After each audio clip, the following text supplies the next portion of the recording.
Hi there, and welcome to the Chattering Hour, and our guest today, Mr. John Franklin. We talk about hanging out with Jane Fonda, that weird car he drove as Cousin Itt in the Addams Family film, and lying about his age on The Children of the Corn. We talk about that and much, much more. Up next on the Chattering Hour, Isaac is in the house, Mr. John Franklin.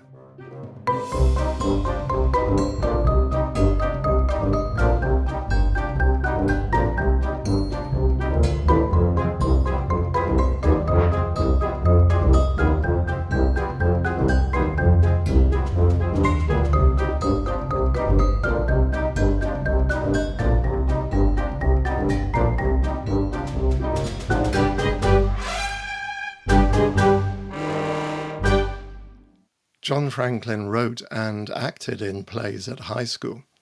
After graduating in theatre studies from the University of Chicago, he moved to Los Angeles, where he quickly secured the role of Isaac in The Children of the Corn and Cousin Itt in the first two Addams Family films. 15 years later, he reprised the role of Isaac in Children of the Corn 666, and in the early 2000s retired from acting and became a high school teacher of English, where he specialized in Shakespeare. He recently returned to writing and acting in shows such as Brooklyn Nine-Nine and Fresh Off the Boat. John, thank you very much indeed for joining me here today. Pleasure to be here, Nick. Cool. So I'll take us right back to the very beginning, if I may. And so you were born Blue Island, Illinois, part of Chicago. Is that where you grew up? We moved there when I was 9, but it's a little town called Worth nearby is where we lived until I was 9, and then we did move to Blue Island. So right. What was your childhood like? Well, first we must go in the Wayback Machine. Okay, now childhood. My oldest brother. I come from a family of 6 kids. But my oldest brother is 9 years older than me. So all my music influences and everything are there. And then I was the baby actually for 9 years. And then my little brother, the oops baby popped up. And so then suddenly I became, chronologically, the middle child because he was 9 years younger than me. And my oldest brother was 9 years older than me. So, but 5 boys, 1 girl. Right. Oh, gosh. Yeah, your poor mum. What were your folks doing?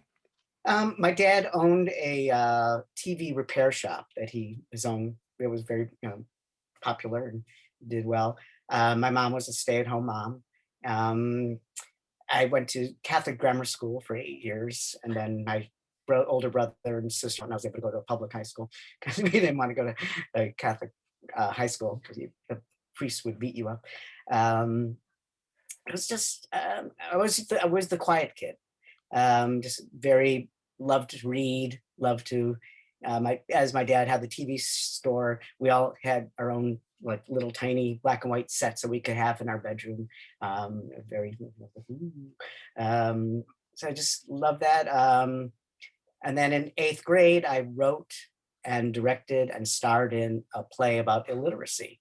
And it was all these different characters from books like Tom Sawyer and Huck Finn and all these different characters met and then talked about the importance of reading. And then when the applause hit at the end of the little play, the bug hit me. And I just told my cousin, who was also my best friend, he went to a different Catholic grammar school. I said, we are joining the drama club in high school as soon as from day one. And we did, and we were in every single play. And then once I was 16, I was able to drive. I was doing every community theater within half an hour of driving, just to get experience. And I loved theater. I still do. And that was it. And then when I was 16, my sister was going to the University of Illinois in Champaign-Urbana. And then I went down to visit her, and I just fell in love with the theater, and I just said, this is where I want to go to college. And I was so naive. You had to audition. And I didn't apply to any other colleges. I was just like, that's it. I'm going to the University of Illinois, even though I had to audition. And so I went down there, and we had just done a play of sort of children's theater tales called Story Theater. And so did my Chicken Little, the sky is falling, the sky is falling, as one of my monologues. And then I brought the costume. I didn't wear it for the audition, but later on, I was walking around the halls in the green room, and I put the chicken costume on. And one of the professors who was in the audition came out and said, "You are going to the school." So Wow, wow. Now, you mentioned that you had TVs in the room. yes, What sort of thing were you watching on TV? Were you watching films? always the great, Mary Tyler Moore, Bob Newhart. Um, just it was always like either Friday or Saturday night, you just were glued. And my cousin and I would be on the phone, and we're like going, "Oh my gosh, do this, this, this." And we wrote a play in high school. Actually, it was our senior year, called "Can Bathing Beauties Find True Happiness Through Brain Surgery?" So it was a full length murder musical mystery. Very inappropriate now. I played like a Charlie Chan character, and he was number one son, or no fun son, we call him. Very un-PC these days, but it was a blast. It was a lot of fun. Did Wow. that answer the question? I totally forgot the question.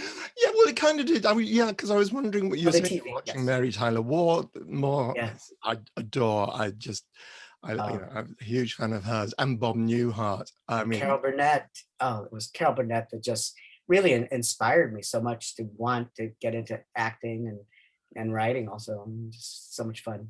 right, right. Yeah, I mean, I grew up. We had a Bob Newhart LP, The Oh my Driving gosh. Oh wow. Instructor, and as a kind of just huge fan of Bob Newhart, and just Yeah. think he's an amazing guy.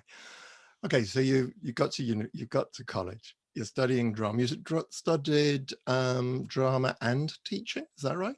No, no. I was just theater. That was Right. it. That was only theater. And I guess I minored in, some other English sort of. I had enough the writing classes I was taking, and film, like a class in Hitchcock, Truffaut, and Kurosawa. Um, but no, as a theater major, that was no teaching was not in the plan at all. That came Right. many, many years later. Right. Right. So you graduate from college. What did you do then? I auditioned. I was still living in Chicago with my brothers. Have we call it Crater Lake, because the back alley where you have to enter, it had so many holes and pits and craters, that it was Crater Lake is the deepest lake in the United States. So they called it Crater Lake. So I was living with my brothers in this old 1800s house. And then I just started auditioning for theater in Chicago. And I went in downtown to Chicago. And I mean, I was, 21, but I looked 12. So that was a big hit, big, very big. So I got agents right away and did a bunch of commercials in Chicago. And then I got my equity card by doing children's theater. So right away, I was the first one out of my acting class. And it was a acting studio. So every year, even every semester, they would like kick people out. So I think there were like 13 of us that finally graduated from my class at the Wow. University of Acting Studio. But I was the first out of my class to get all my union cards and just be ready. And I had it all planned. I was going to, go to University of Illinois, because senior year they had acting for the camera a whole semester. So that was a great, way. And back then they were like big monster cameras, like with the big tape. There's like, oh my gosh, it was like 3/4 inch, whatever they call them. And then just get my equity card, my SAG card, and then save up some money and move to LA because I looked so young. I did also some stand-in work. I wanted to get some experience on a set. So The Doll Maker, starring Jane Fonda. So I was stand-in. There were 3 kids that she had on the show, in the movie of the week, I guess, kind of thing. And I did stand in. Sometimes if you go back and look at it where the kids were sleeping, that was really me in one of the shots. They did like put me in like a little shot walking around. And all the snow was fake plastic. And I'm going, oh my gosh, you're knock on wood. It's like, no cancer, please. Because now they know that it was like asbestos and everything. Because and then Jane Fonda and I started hanging out, and because I was there, she's like, "Oh, Johnny, can you go make me an espresso?" And I'd run in her trailer, and then sometimes one of her daughters, would be there. She's like, "Oh, you're not in the scenes today. Can you just watch her?" Well, oh wow. So I was like hanging out with Jane Fonda, and then I mentioned that I was thinking about going to LA, and she's like, "Oh, you have to, you have to. You know, you look so young, and you're over 18, and you'll be really doing well." And then I did some dinner theater also, and Claude Akins, played his 12-year-old son in a play, and I was like 22, 23 at the time. And he was real supportive too. And he gave me his private phone number, and he said, once you move out to, California, LA, I'll meet with you and I'll introduce you to my agents at William Morris. And by the time am I jumping up too far? No, no, not at all. Okay. No, So, that's fine. and then by the time I got to LA, I just walked into an agent's office, and boom, the first place they were seriously not out to lunch, but literally out to lunch. So the secretary just said, "Oh, leave your picture here and resume." And then I went down to the next place. It was Kelman Arletta, Tony Kelman, and she started all the Brady Bunch Kids and Jodie Foster and a lot of other. It was definitely a youth agency, and they signed me on the spot, and they sent me out on auditions that afternoon. Wow. Do you remember what your first job was once you got to LA? I got cast 3 weeks after I got to LA. I got cast in a national Star Trek Atari commercial. And so and then a week later, I got Children of the Corn. So it was like boom, boom, boom. And that is why when I went to shoot Children of the Corn in Iowa, I had the Spock haircut still, because they cut my hair on the set. And then all the producers and the director, Fritz Kirsch of Children of the Corn, just said, "Love the hair. It's kind of quirky and weird, and it's a Star Trek Vulcan haircut." So that's why Isaac, my character, has a Vulcan haircut.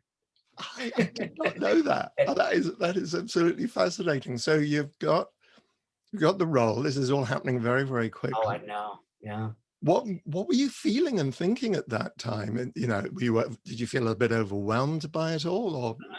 No, I was cocky, and I just kind of expected it. And I always loved Stephen King. I mean, we always read the novels, and as soon as they came out paperback, we're all passing them back and forth with each other and Carrie. And so when that all came up, that it was an audition for Children of the Corn, of course, I had the short story, this collection of short stories. So I read it.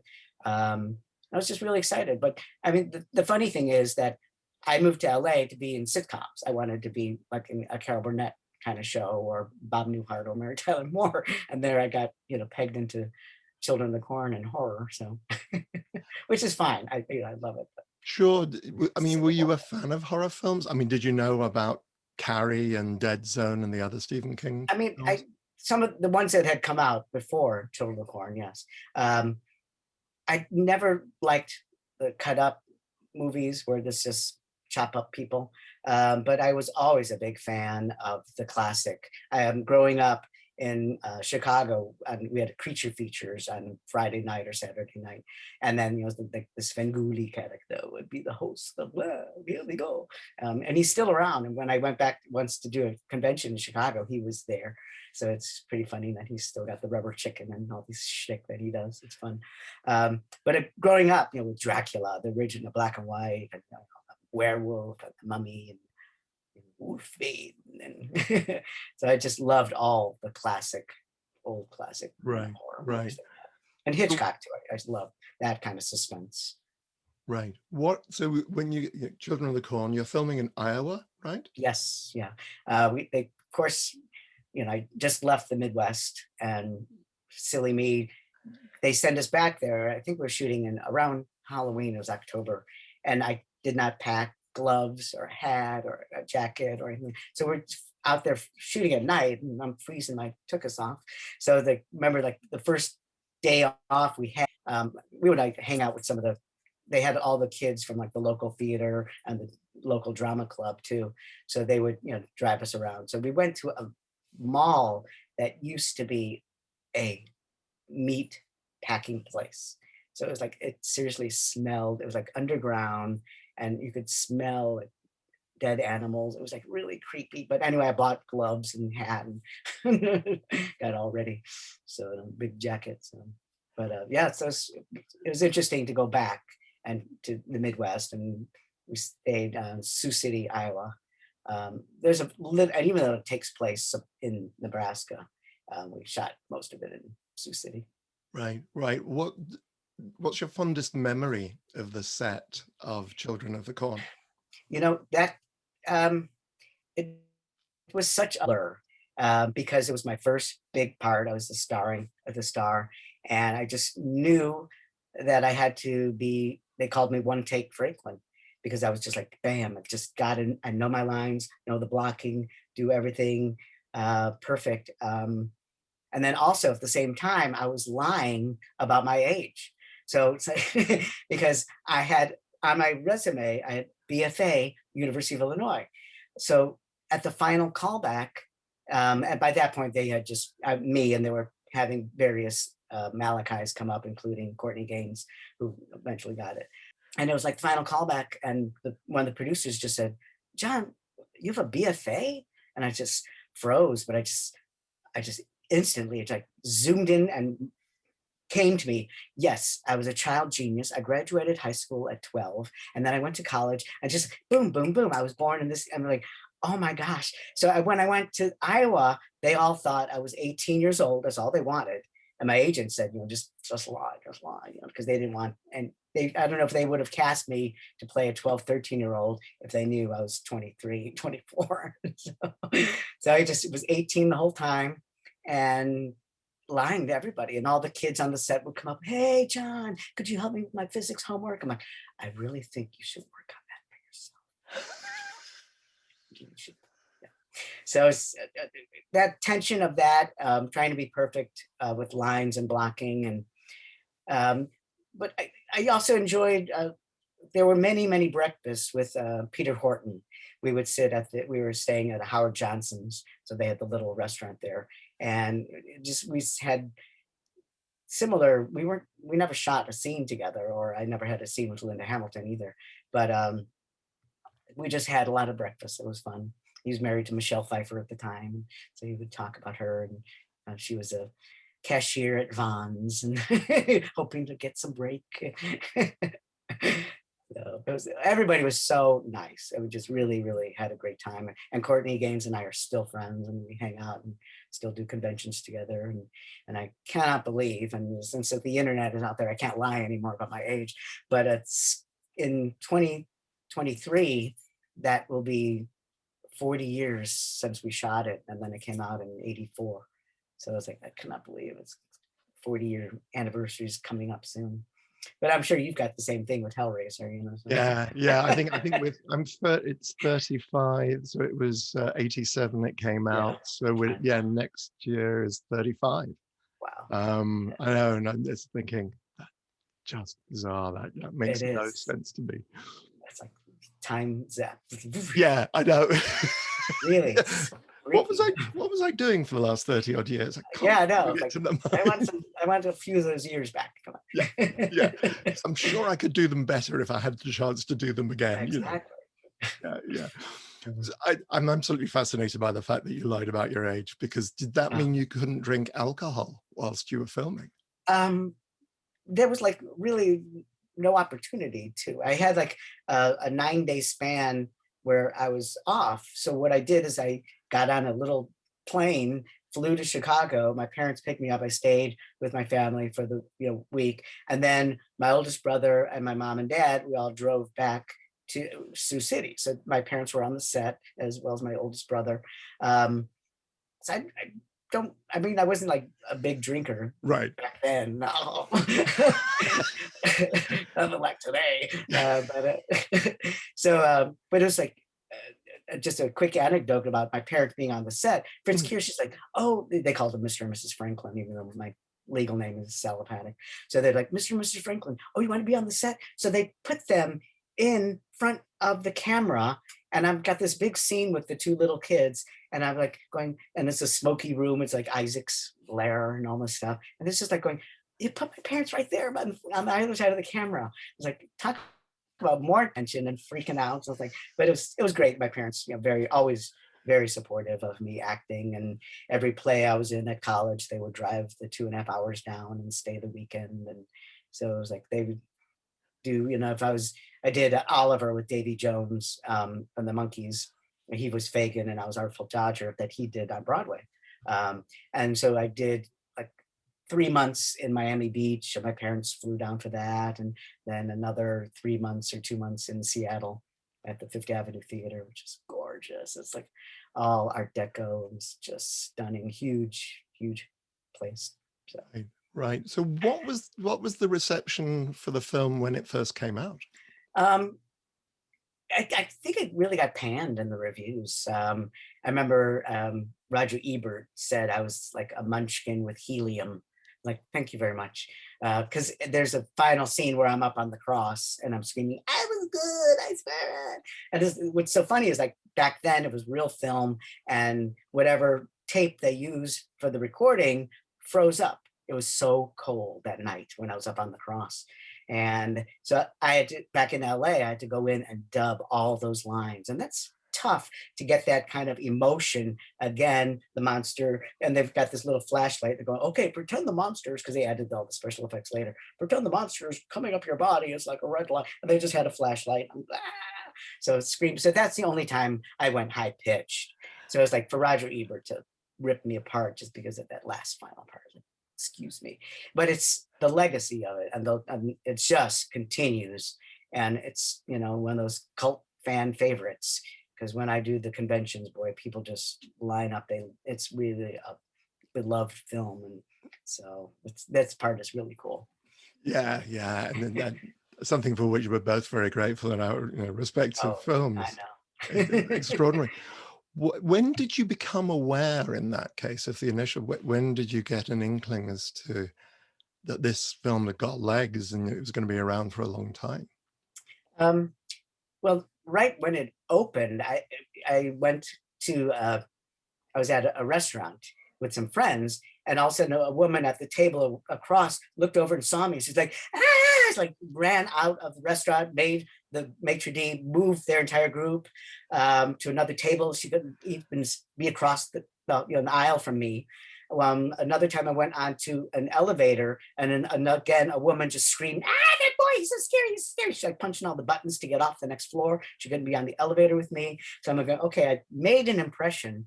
And then it just also kind of hurt too, because I would like go into audition. And I remember it was like I would say Martin Scorsese film or something like that, of Al Pacino or something. But they just like said, oh, no, sorry, you can't be in this kind of quality film. You were in horror film. You were Children of the Corn.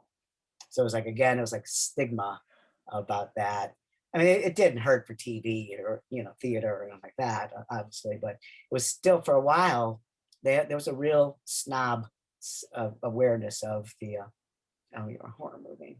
Yeah. Now it's like everybody wants to be in a horror movie, but not in the mid 80s. No. But you did go on to do an audition for Cousin Itt in the Addams Family. Tell me about the audition for Cousin Itt.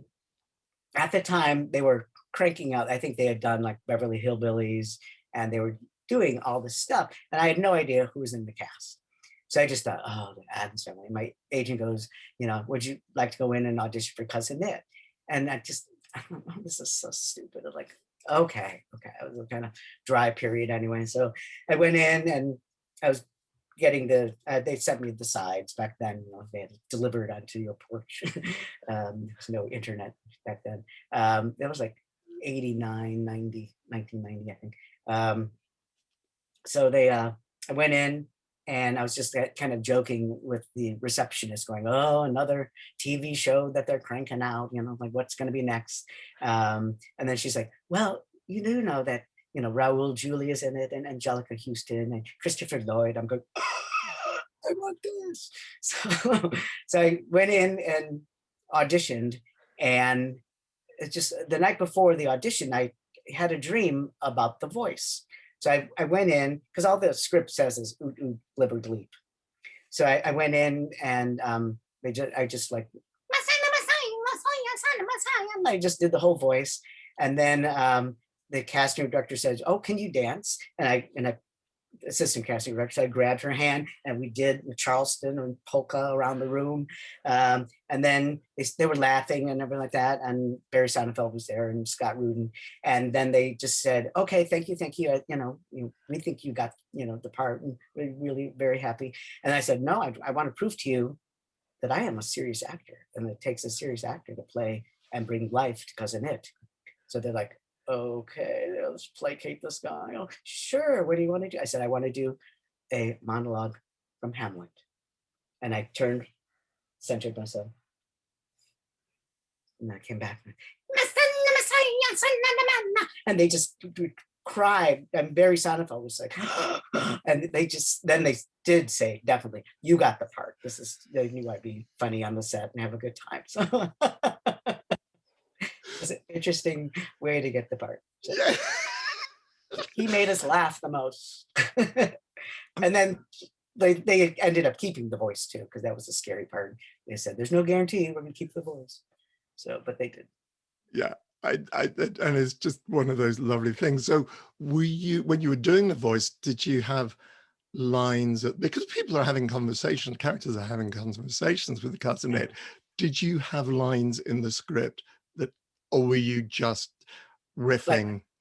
No, it said "oot oot glibbered leap" is what it said in the script. So that was certain things. In the second Addams Family Values, I am the preacher. I marry Chris Lloyd and Joan Cusack. So I was like, obviously, "Dearly beloved, we are gathered here today." So that intonation, so it's like that kind of like, you can interpret that. But everything else is just whatever I kind of riffed and came up with. Right. I was watching the film, the first film this morning, and I had forgotten until I watched it. It's the car that Cousin Itt drives. Yes. It's British. What It's actually a German car. is it? German? It's Munchauser or something? What is it? Messerschmitt. Messerschmitt. Right. Now, I know ridiculous amounts about that car because my family had one. Oh, wow. I love the fact that he drove a Messerschmitt, because this is the first car, well, that was the second or third car my family owned. It was for my mum, so she could go and do the shopping. But I do remember, and I probably would have been about 6 years old. No, probably a little bit older. We got a family of 5 into that. Oh my gosh. There could This have is a been like, two-seater. Yeah. oh, obviously, yeah. This Yeah. had one wheel in the front, Yeah. and there was maybe 2 people could possibly fit. Yeah. The stunt coordinator or whoever taught me how to drive it, because we had the exterior shot of the house. It was just the fake exterior was up in Burbank, up in the hills. So I was like zipping around in that, and then the car, the dealer or whatever, offered to let me buy it, and I was like, really cheap, like a couple thousand or something like that. And I was like, going, what would I do with it? Where would I drive it? And I should have bought it, but wasn't thinking. But it's really fun. And then it was my idea when Lurch opens up the hood and pop me out, because I knew we shot a music video with Hammer, MC Hammer, and so I said, Cousin Itt should be listening to MC Hammer, another chance to put one of his songs in there. So they used that idea. So it's like, I drive up and Lurch lifts up, but of course there's like no way that you see me getting out, because it's like it's very hot and heavy and 30 pounds. I was going to say, how much, so the suit, this is the suit of all the hair, obviously, that weighed 30 pounds. That's 30 a pounds. lot. It is, yes. They had a neck brace around, and then there were like 50 snaps in the back. And then there was like a scuba sized mask that they could actually pull the hair out and clip it open. And I had a Wrangler, and they found out quickly, and I did too, that I am allergic to hairspray. So they had to, because the first time they sprayed it, I was like, nothing, like gone. So they had to use like a lanolin spray, which is like all oil based, but they had a Wrangler for me, and he had to take care of the suit. And the first day on the set with all, back then it was film, and then all the hot and heavy lights at the studio. We were shooting the big ballroom scene, the dancing scene. And they just said, how long can you stay in there? I'm like, I can handle it. And I stayed in for like hours and hours and hours. And then I was just like sweating and like almost ready to pass out. And then after that, we just said, okay, like every 90 minutes, I need a break and need to get out of it because it was so heavy. They had a little battery powered fan inside. In between takes, they would clip me open and I would have, and then the wrangler would come up with a big bottle of water and like a gerbil. I go, but it was like so hot and heavy. For the second film, they realized they didn't need it that heavy. So it was probably like 25 or 22 pounds or something. Right, It right. was, it was an endurance test more than anything. I was just like, Could you actually see whilst you were wearing it? no.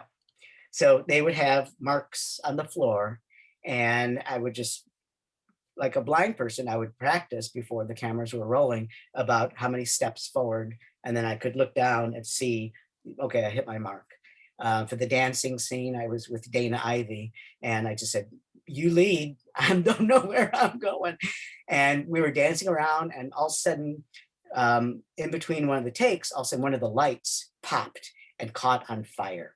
And Dana Ivey was near me. And all of a sudden, there were like 40, 50 extras, and it was just like a stampede. And one of the extras, and I had no idea who it was, I'm getting goosebumps now. She was a guardian angel. She just came, grabbed me, and said, just come with me. And she took me off because I would have, with that lanolin and the fire going, I was like, I just would have been a big woof, on inferno. If when nothing, what happened. But it was still, everybody was running, and I would have been stampede. So somebody saved me and took me away and got me out of there. Well, they got the fire out. Wow. So were you a fan of the Addams Family show as a kid? I watched some of it. I always thought it was a little too goofy. So that's why when I went to the audition, I'm going, oh, this is a little silly. Like I didn't like the Munsters either or anything like that. I mean, I was into Batman, live action, and the Monkeys, and the Partridge Family, and I like those. Anything more so with like singing and music. But I enjoyed Morticia. Was always fun, and her that Venus flytrap and all this stuff like that. I have several Podocarpus trees in my backyard, and I was like, ooh, because they look like Morticia's. I can't remember what's her name. She named some of her plants. I was trying to, yes, because in the second movie when she's carrying it out of the house, at one point, I can't remember what on earth she used to call it.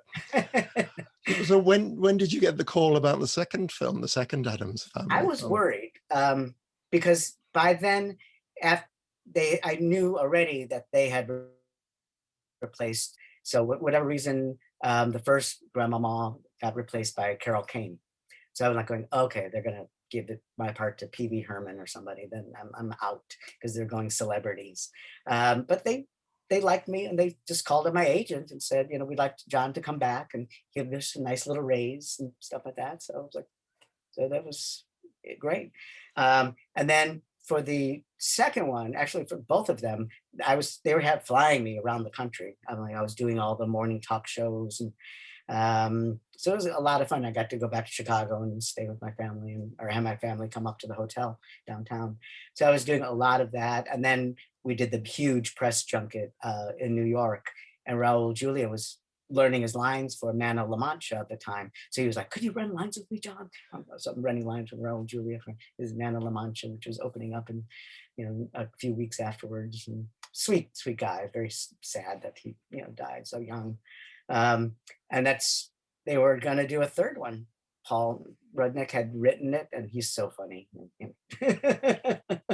And he wrote the second one. It's like, you can just tell, bitchy gay guy wrote that. He's like so funny. But so they ran Angelica, and Chris Lloyd just said, no, without Raul, I can't do it. And now I just heard that Tim Burton is directing another version of it. So I don't know. And whether it's true or not, I don't know. This is just a rumor. Rumor has it that they want Christina Ricci to play Morticia now, which would be really a full circle. But Yeah. that's true. So we'll see what happens. I haven't gotten a call yet. And they did a cartoon of Addams Family, and so I had a voiceover agent at the time, and I went in and met with them, and then it ended up going to Rip Torn, I think Rip Torn. So again, they want celebrity, and so whatever. That's Yeah. life. Yeah. Okay. Yeah. No, that's definitely that's life. Um, After that, I mean, a little bit later on, you actually returned to Children of the Corn with Children of the Corn 666, Isaac's Return. And in this case, I mean, you are co-writing it with your cousin, and you're appearing in it. How did that all come about? What kicked Well, it off? what kicked it off? For many years, my agent had just been saying, because they're like a span of like 7 or 8 years before they finally came out with Children of Corn #2, a sequel. And my agent's like, Isaac should come back. It's like, I'm like, well, I was kind of dead at the end of the first one. It's like, that's movie magic, whatever, they can fake it. And so eventually they cranked out, there were 5 of them. And so my cousin and writing partner, we had been working for Connie Stevens for like 11 years as a writing development deal. And so we found out, who had the rights to it. My manager, got us a meeting. It happened to be Dimension Films.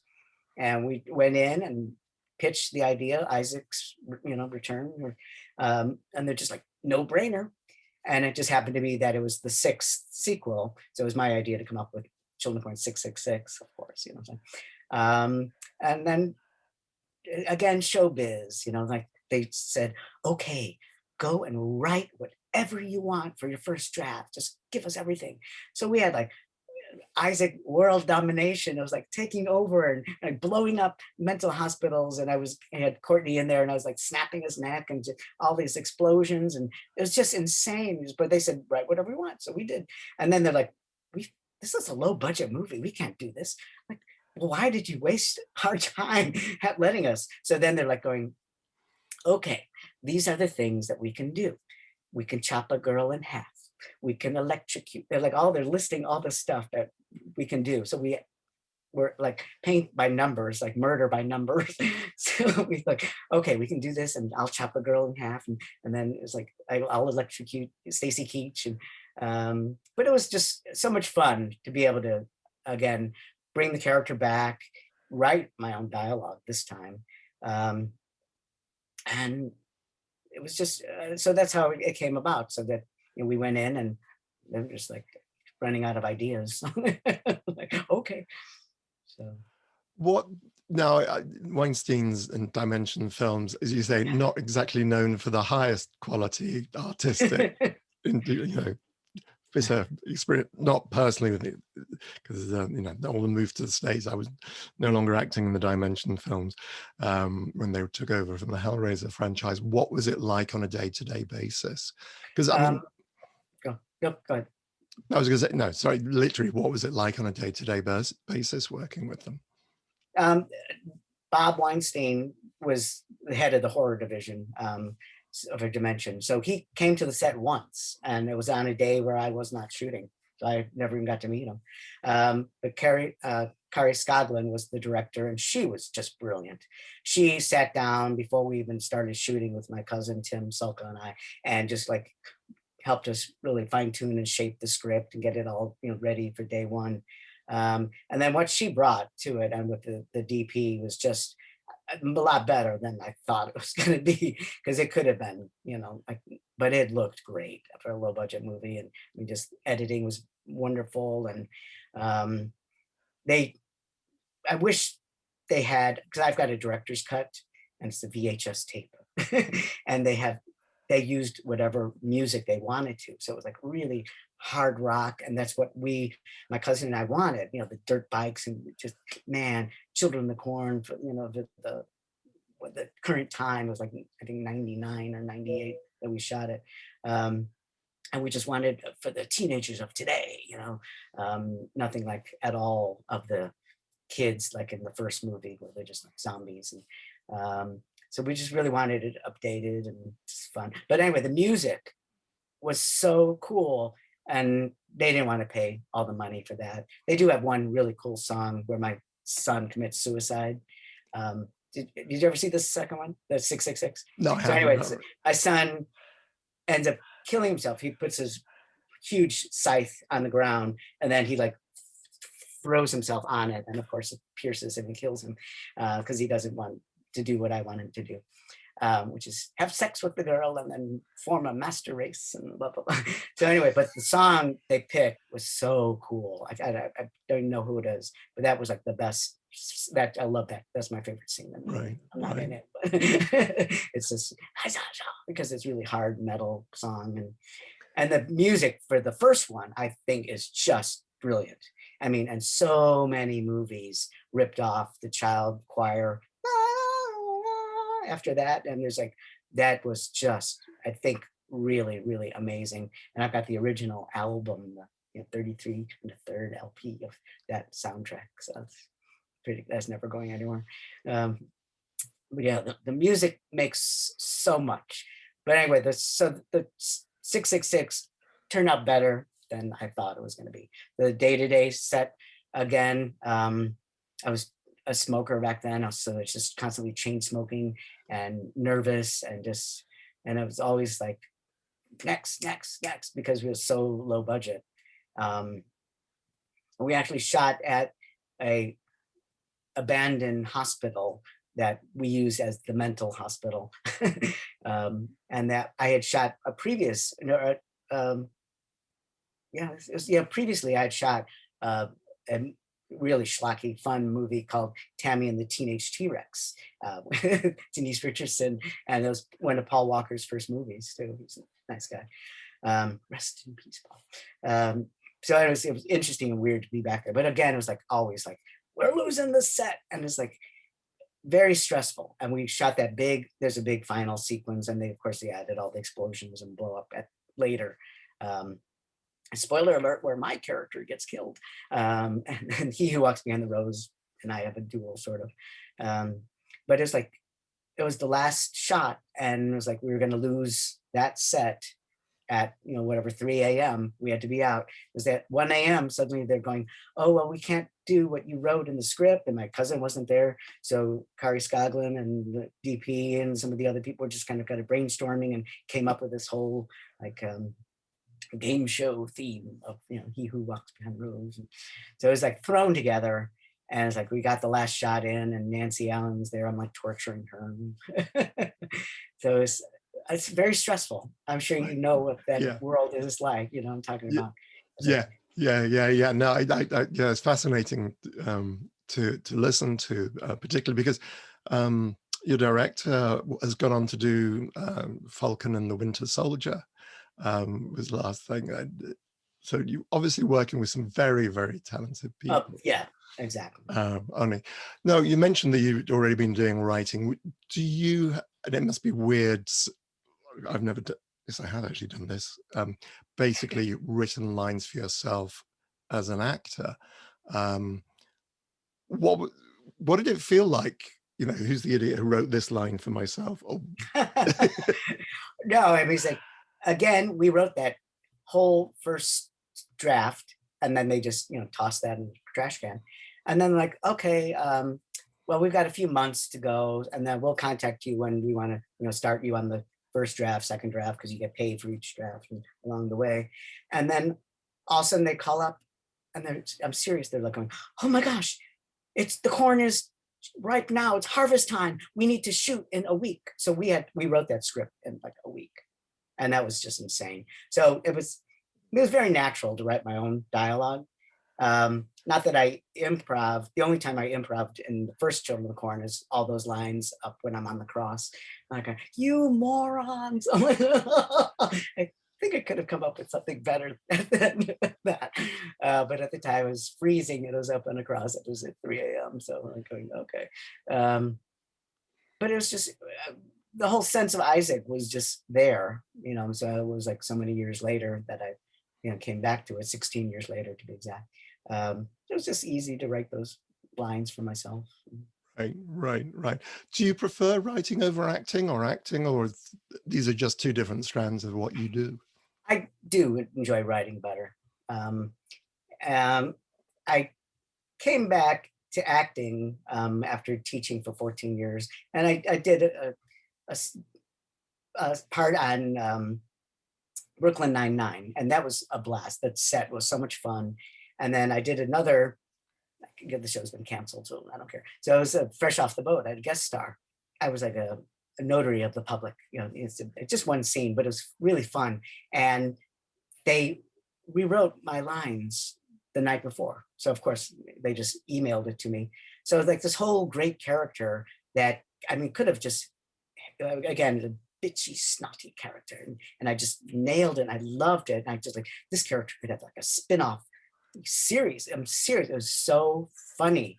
And then they like watered it down and they had to change it all. And so I got on the set, and being a little bit older and not having acted for, you know, many years, relearning lines was hard. And so I'm like remembering, because the other lines and slightly different, so it was, and the director was just faster, faster, faster. I'm going, you know, I probably should have asked for a cue card, and then I could have done experiment and done different voices, but it was not a fun experience. So I was like, and then I saw the final product and was like, cut most of it anyway. So, but no, I love writing. I love writing. Right. I started writing as a journal blog or whatever, November 2017. That was exactly a little bit after my husband had cancer 12 years ago. He beat it. And then now it's 4 years ago, 2017. He had just begun having 8 months of chemo. And so I just started writing a daily journal about what our day was: doctor appointments, blood transfusions, emergency room visits, 8 months of chemo, all the nurses. And the big chemo room, you can overhear everything. Is just a little curtain between. So, I mean, just the sad stories, the funny stories. It's just, so I continued. He passed away May 14th of 2020. But it's just like amazing therapy. And throughout all of, and I thought, okay, whatever this is, will I ever try to sell it? I don't know. It's so personal. But it's just great therapy. And all through COVID, because like the last 3 months of his life, no one could visit. And I was just like the bear. I'm like, no one's coming in here except the hospice nurse, you know, once a week. And I would not let, and we were doing FaceTime a lot with friends. Up to that point, a lot of, you know, friends and, you know, had been visiting. But once COVID hit and we didn't know how it was transmitted, nothing. So would not allow anyone in the house, in the home. But anyway, so I love writing. So it's just, Right, it was great therapy. It was really, right, really, right, and it still is. right, right. Now, I happen to know that one of your favorite writers is William Shakespeare. When did you first encounter William Shakespeare? Not in person, Well, obviously. 3D House of Shakespeare. Uh, um, well, in college, they did a Summer Night's Dream, and I auditioned for Puck, of course, and I didn't get it, and it was a big ripoff. But I was cast as Peas Blossom, one of the fairies. It's on my resume that I did Puck, but too bad. That's everyone lies a little bit. But but I just love Shakespeare from then. And then when I went into teaching, I taught at a different school in the Los Angeles school district called Sylmar High School. And then it was just getting to be such a drive, and just like, and then a newer school opened up more up by me in northern LA County. And so I went in and interviewed, and it was the second year of the school. And first year they just had juniors only. And then the second year they were going to open it up to like also freshmen, sophomores, on and on. So I'm sitting around as an English teacher. I had got my teaching credential already while working at Sylmar High School, which was horrifying. Go teach all day and then go to college at night. zombie. But anyway, so we're sitting around an English meeting and they're like, okay, next year we're going to have seniors. And one of the English options is Shakespeare. Who wants to take Shakespeare? And everyone's like going, and I'm going, I'll take it. Yeah. So I had a whole semester in college working on Shakespeare, foil fencing, stage combat, vocal training. So I ran my Shakespeare class for many years as it was like an acting class. We did a comedy and a drama each semester. And then we would put on our little, I would do edited versions so we could get it done in 2 days, 2 periods. So, and it was just so much fun. Teachers, we get 5 classes a year. And one year I had 4 Shakespeare classes. And actually it was kind of boring. I was like, oh no, I was like trying to remember, like, did we do this? I'm like, I would like have little Post-its, period 1, period 3. But it was a very popular class. It was really, really fun. And I got all the drama kids, of course. So it was like some really good people, really amazing talent.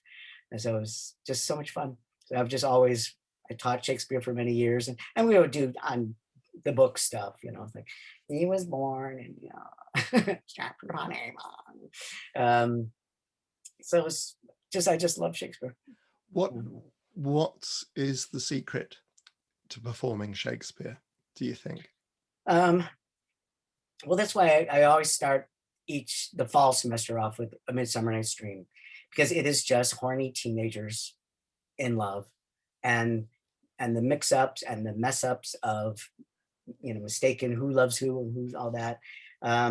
It's just being true to the character, and I love that you just say the lines and it's there. You really don't have to do a lot because he's just Shakespeare's so brilliant.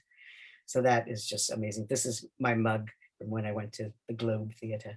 I've been to London twice. But do you have a favorite Shakespeare film or film version of Shakespeare? Again, it probably is A Midsummer Night's Dream with Michelle Pfeiffer, and I'm trying to think of the other actors in it. Kevin Kline. Kevin Kline is Bottom. Is the most amazing. Yes. Bottom. Yeah. Exactly. Just really, really fun. I'm getting goosebumps just remembering it now. I was wondering if that. Yeah, I think. That's definitely. I mean, there are other that are really good, but that one just pops in my mind. It's just so funny. Yeah, it's really, really good. Yeah, no, and it has all the sexiness, but all the fantasy, and just Kevin Kline is just this man who wants so much more than what he's got. And beautiful performance. And I loved that it's rewriting Shakespeare, of course, but they added, to the scenes with his wife and him getting, dumped the wine or whatever it is that gets dumped on him, and obviously to get sympathy for the character because he could be possibly unlikable. So I'm sure I hear a producer saying they have to make him likable. Let's have somebody dump something on his head. Yeah. Wine or something. Yeah. We're coming to the end of the show, and before I let you go, I would like to run the luggage in the crypt questions past you. Okay. So this idea of if you're going to go into the most amazing pyramid and you can take anything you want, and if I was really mean and say, okay, I'm going to be a gatekeeper, it's huge, but you've only got room for one film, what film do you think would you take?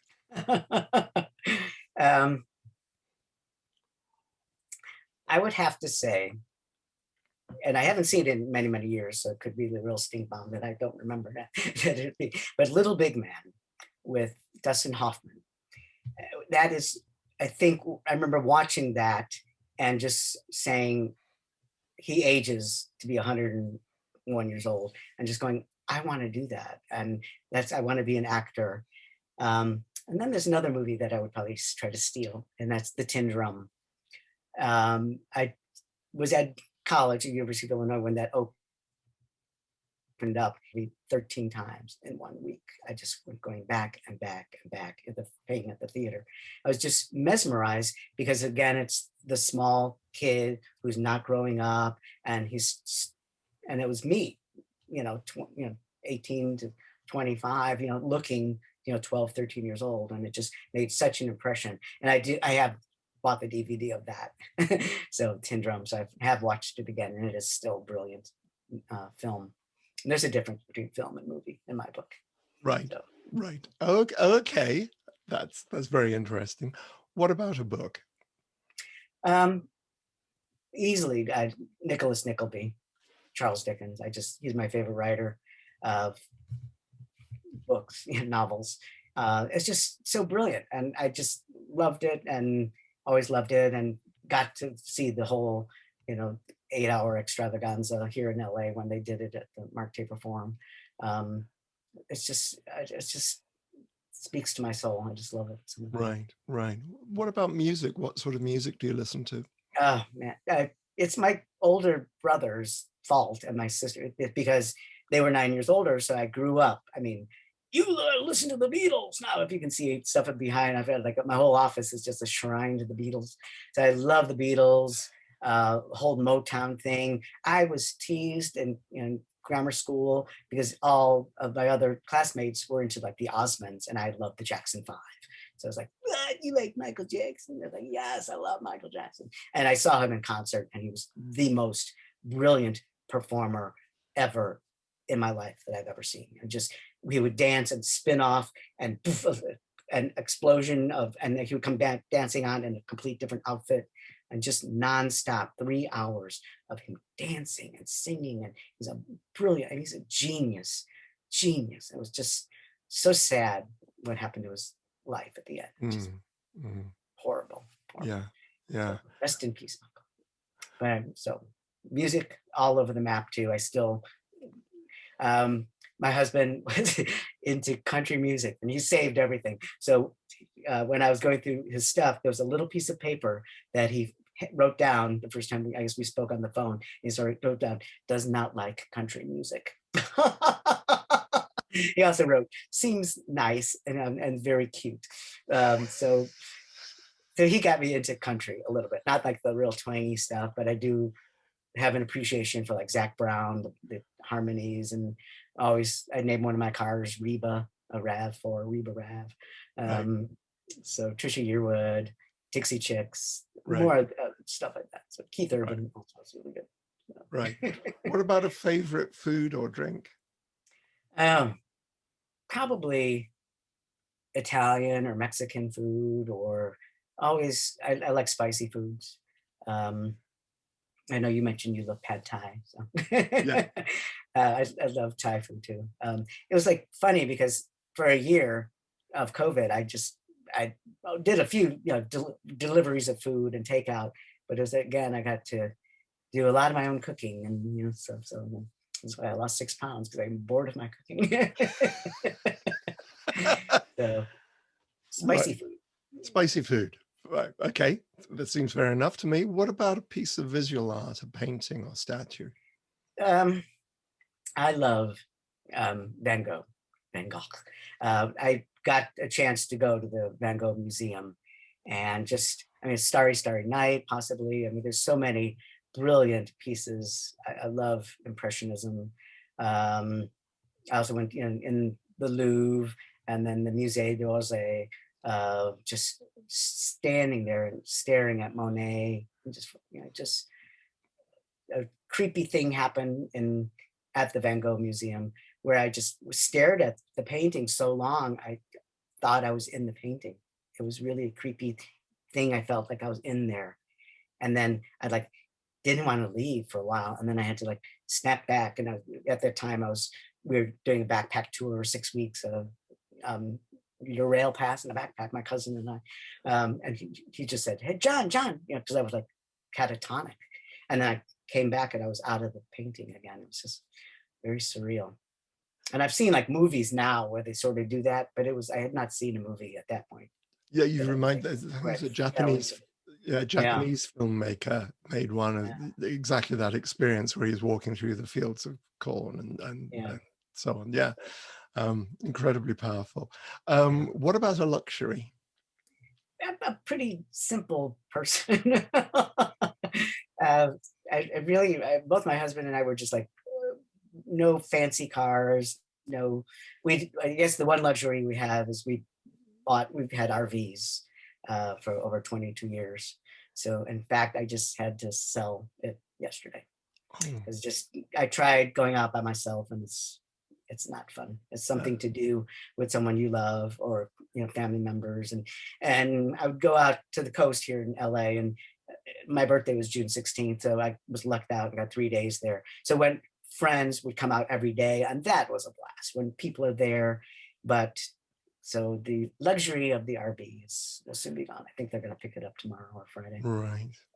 right. But I think, yeah, we'll allow you to take one plus, assorted friends, just to make it Yeah. a really enjoyable thing for you to, to be doing. And then to go out, I mean, because my husband and I, we went to Canada, we went to Seattle every other year. We've got a lot of dear friends up there.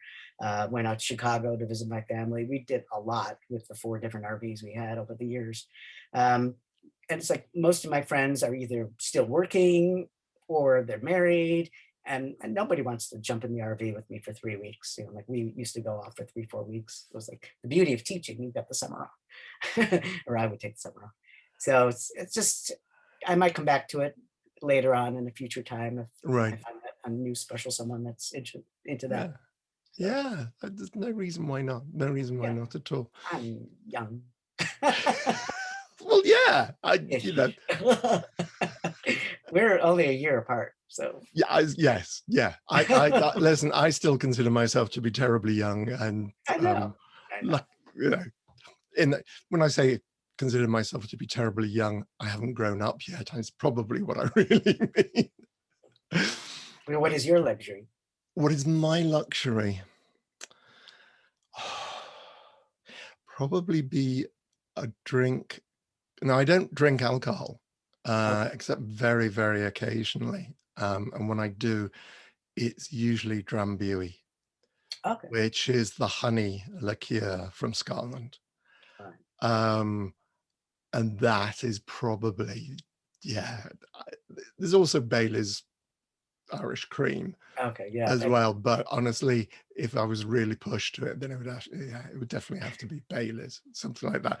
Now, before I let you go, John, can you think off the top of your head, and you please say no if you can't, a quote, a quote from, or a speech from Shakespeare? Oh my God. If we shadows have offended, think but this, and all is mended, that you have but slumbered here while these visions did appear, and this weak and idle theme no more yielding than a dream. Gentles, do not reprehend. If you pardon, we will mend. And as I am an honest puck, if we have the unearned luck now to escape the serpent's tongue, we will make amends ere long. Else the puck a liar call. So good night unto you all. Give me your hands if we be friends, and Robin shall restore amends. Wow. Wow. I'm wiping. Yes, a tear, and it is one of my favorite. It is one of my favorite. One of my favorite. Yeah. It's we had a little bit of a technical glitch to it, but I'm going to leave it exactly as is because it's such a beautiful performance. But thank you. John, thank you so very much indeed. Thank you, Nick. Yes. And I promised to go back and watch all the other chattering hours. But I was like thinking, it's like, how can I fill an hour? And here it is, boom, again. 60 minutes later, 40 years later, what's happening? Yeah, I know. We are at that age where it just goes so fast. It goes so fast. John, thank you so very much again. And hopefully see you soon. Yes, look forward to seeing you. Maybe we'll do a convention or two. My thanks again to John Franklin. It's not often I get a chance to talk about Messerschmitt cars, and I love that impromptu performance of Puck from A Midsummer Night's Dream. If you like the show, please like it and consider subscribing to the Chris Rowe Management YouTube channel and joining me next week where you'll hear some more great stories from the worlds of horror, thriller and suspense. In the meantime, take care and stay well.